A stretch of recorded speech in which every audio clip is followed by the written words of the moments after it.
Okay, 28.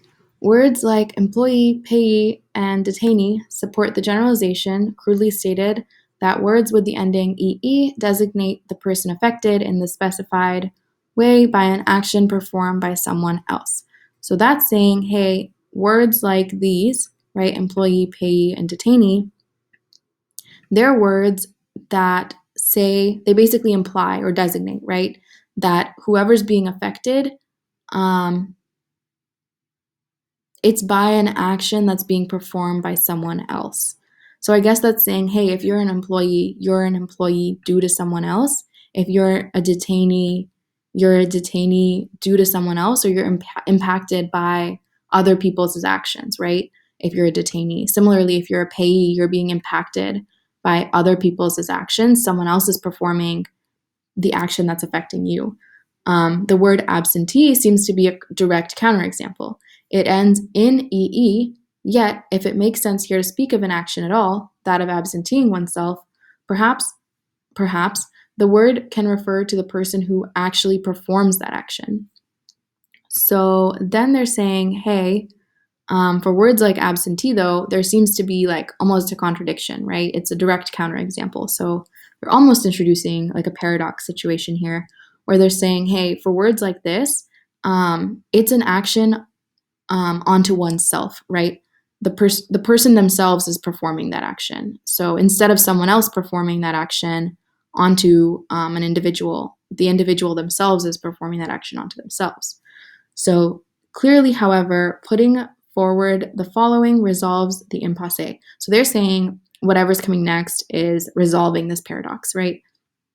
If a word with the ending EE refers to one party in a two-party transaction, it refers to the party at which the other party's action is directed. So if you have the EE word, it's referring to the party at which the action is directed.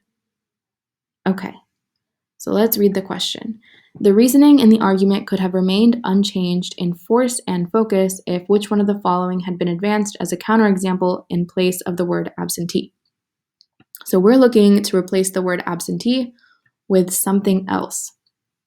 So what do we know about the word absentee?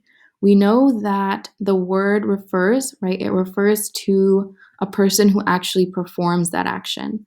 So an honoree. Do people honor themselves? Not usually, right? So I don't love that one. I'm going to cross it out. Do people appoint themselves? Appointee. Not usually, but they can, right? So I'm going to leave that open. Do people nominate themselves? Not usually, but they can. Again, similar to appointee. I don't love B and C, but I can see situations in which people can appoint themselves, people can nominate themselves. People can't someone else can't absent you, right? You yourself are absent. So actually, based on that, I think we could cross out B and C, right? Someone else can appoint you, someone else can nominate you, someone else can honor you. So we can cross those out. Can someone else transfer you? Yes, they can transfer you from one location to the next, right? I guess that's a little bit more ambiguous maybe than A, B, and C, but let's see. Escapee. Can someone else, you yourself escape, right? Someone else isn't really, it means something else to say someone else is escaping you, right? That means they themselves are running away. So it's hard to say that someone is escaping you and mean that, they're escaping onto you, right? You yourself can escape, but can someone else do that action onto you? Not really, right? So E here would be our answer, I'm pretty sure. And so just to go over that wording again, they say that for absentee, that word, how they're differentiating it from the other words, right, is they're saying this refers to a person, this word is referring to a person who's actually performing that action, right? It's not referring to someone else that's performing that action. So if you're an honoree, someone else can be honoring you, right? If you're an appointee, someone else can be appointing you. If you're a nominee, someone else can be nominating you. If you're a transferee, someone else can be transferring you, right? Like maybe you're being transferred from one department to another.